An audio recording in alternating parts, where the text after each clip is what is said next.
Have you ever found yourself not immediately noticing the buttons on your iPhone, such as Back, Done, or Edit? With the Button Shapes option, those buttons will be underlined, making them easier to recognize and quicker to use.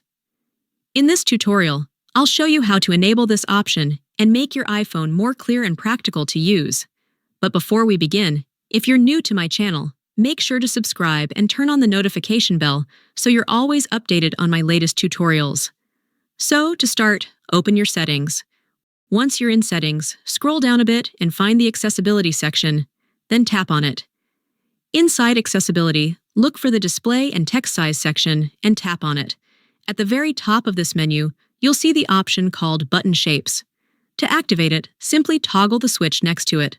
Once you've enabled this option, you'll notice that text buttons on your iPhone, such as Back, Done, or Edit, are now underlined.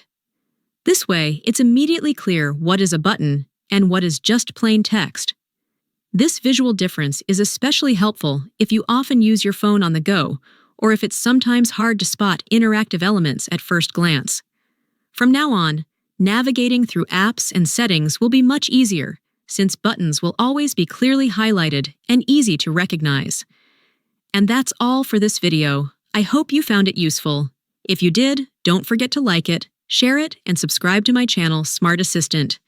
Thank you so much for watching, and I'll see you again very soon.